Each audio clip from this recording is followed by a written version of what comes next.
Comment calculer l'enrobage d'une semelle isolée? Sur beaucoup de chantiers, on voit encore des aciers collés au sol ou protégés avec seulement quelques centimètres de béton. Pourtant, une semelle isolée travaille dans l'un des environnements les plus agressifs, le sol humide, les infiltrations d'eau, les variations de température. Ignorer ça, c'est accepter fissures, corrosion et dégradation accélérée des fondations. Ce proverbe russe ne ment pas. Терпи, учись и строй крепко.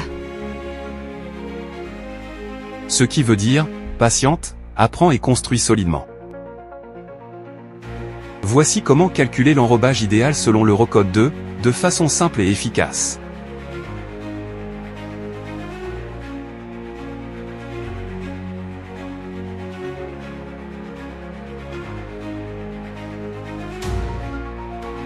Trouver l'enrobage minimal, c'est min. L'enrobage minimal correspond à la couche de béton qui protège vos armatures. 3 critères principaux sont à prendre en compte ici. Durabilité, adhérence et contact avec le sol. Pour la durabilité, sur un sol préparé, l'annexe française recommande au moins 30 mm, pour éviter la corrosion de l'acier. Pour l'adhérence, l'enrobage doit être au moins le diamètre de la barre, et si le granulat est gros, par exemple, 32 mm, on ajoute 5 mm supplémentaires. Enfin, pour les semelles en contact direct avec le sol, il faut 65 mm minimum, ce qui assure une protection optimale contre l'humidité et les agressions chimiques. 2. Ajouter la tolérance d'exécution.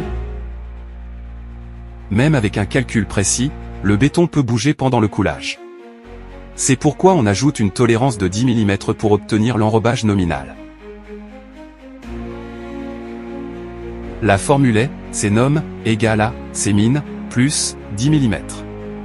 Cette étape évite les erreurs d'exécution et assure une longévité maximale de vos fondations. Pourquoi c'est crucial pour vos semelles? Un enrobage correct protège l'acier de la corrosion, ce qui évite des réparations coûteuses plus tard. Il assure également l'adhérence béton-acier, indispensable pour que les efforts se transmettent correctement dans la structure. Enfin, il limite les fissures et décollements dans le béton, garantissant que vos fondations restent solides, même après des années d'usage. Avant de couler vos semelles, vérifiez toujours l'enrobage nominal. C'est rapide à calculer, et ça fait toute la différence pour la durabilité de vos fondations. Un document sera mis en ligne dans les prochains jours, avec des exemples concrets. Restez connectés.